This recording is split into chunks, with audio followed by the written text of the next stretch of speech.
types of boundaries. Number one, we're going to have the emotional boundary. Number two, we have physical boundaries, and number three, we have sexual boundaries. Okay, and an emotional boundary is the rules and limits that we have on how people should interact on our feelings. Okay, someone might do something, someone might say something that might hurt your feelings. I'm sure you've experienced it. Someone abusing you, so maybe your parents speaking to you in a very bad tone, you feel very, very bad, and that is an emotional bond that has been broken. Okay, and you need to speak out. Don't be silent.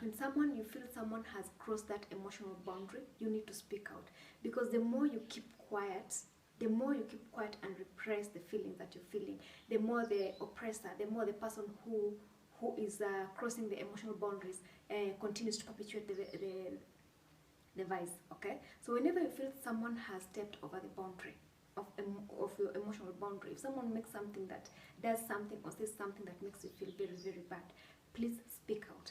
We shall see how, in assertive speaking, we'll see how you can speak to any person, be it your mother, be it a teacher, be it your close friend, be it someone in the street, a stranger.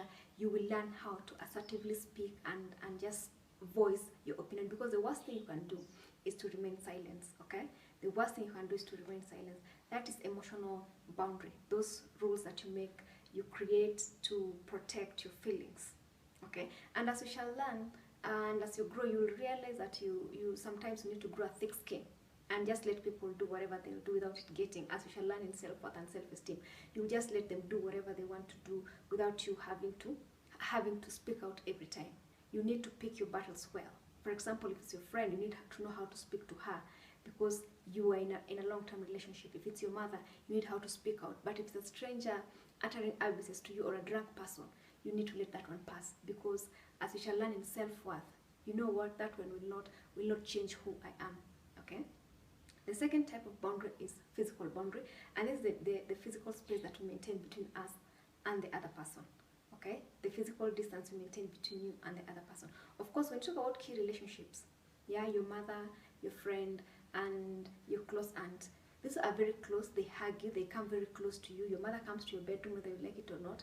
Your best friend comes in your locker. Yeah, those ones, the friends that we have and the key relationships that we have, they do cross the physical boundary, because we are so close to them. We feel like they are part of us. Okay, the problem comes in when a stranger or an acquaintance or someone else, for example a boy in this case, or an authority, for example a male friend of your parent, comes and stands too close to you. Okay, that's infringing on your physical space, and you need to speak out.